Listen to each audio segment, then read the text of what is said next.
The New York Times now reporting that former Vice President Joe Biden is in the final stages of deciding whether to run for president, and that he remains skeptical that all the other Democrats mulling a run could actually beat Trump in 2020. Joining me now on the phone is Jonathan Martin of the New York Times. Jonathan, when will we know if Biden is running or not?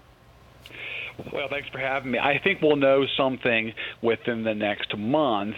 That's according to numerous Biden supporters who say that he does recognize the need to make clear his plans this time. They are acutely sensitive to the criticism that he got 4 years ago when he, dragged out his deliberations for some time and then obviously did not run.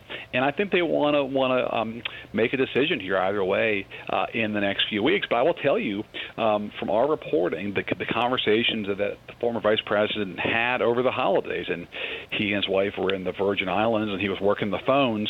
The folks that talked to him said that they came away thinking that he is, in fact, leaning towards running. Oh, so interesting. I'm wondering about the timing of this article that you co-wrote with Alex Burns, coming out the very same weekend that Elizabeth Warren is barnstorming Iowa. Anything we should read into this?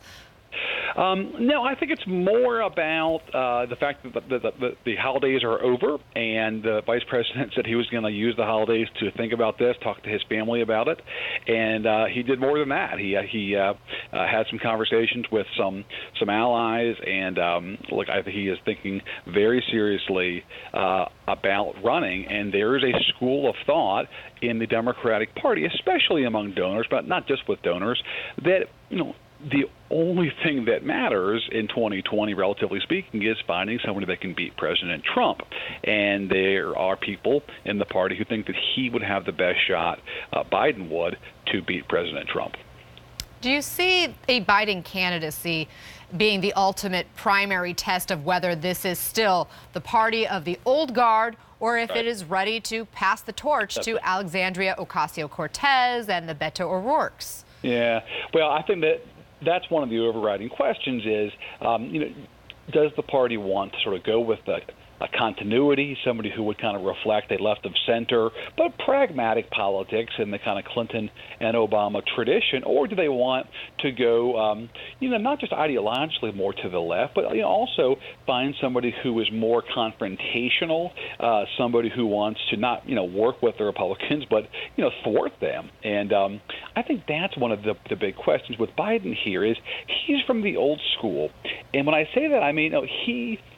When he in 2015 said he was not going to run, he used that Rose Garden speech with President Obama to say, look, the Republicans are the opposition. They're not the enemy. And I think that kind of mentality still has currency with a lot of folks in this country who are sick of the polarization, who are sick of all the fighting among politicians. But there's a lot of people in the grassroots of the Democratic Party who think we can't work with the Republicans anymore, certainly in the Trump era. And, we have to have somebody who's going to fight fire with fire, not somebody who's going to try to, bring folks together and work across party lines. Well, Biden can fight fire with his own rhetoric. We've seen it before. I mean, if it becomes a Trump versus Biden fight, it's not an ordinary political rivalry. These two have literally talked about beating each other up. Remember this? When a guy who ended up becoming our national leader said, I can grab a woman anywhere and she likes it, and then said, I made a mistake. I didn't make a mistake. They asked me, would I like to debate this gentleman? I said, no. I said, we were in high school. I'd take you kind of gym and beat the hell out of him. Did you see where Biden wants to take me to the back of the barn? Me. He wants it. I'd love that. I'd love that. Mr. Tough Guy. He's Mr. Tough Guy.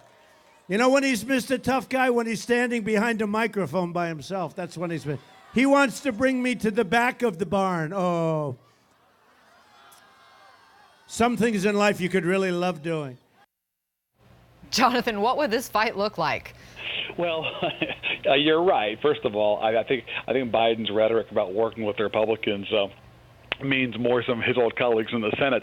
Certainly, I don't mean President Trump, that there's no love lost between the two of them. Look, I think Joe Biden is an institutionalist, right? He served in the Senate for 36 years. He was vice president for 8 years. He respects the country's institution, and he is contemptuous of President Trump because he believes this president has no use for institutions, who is sort of breaking norms, who is causing real damage to the country and how the country is viewed abroad. And I think that's part of the motivation here.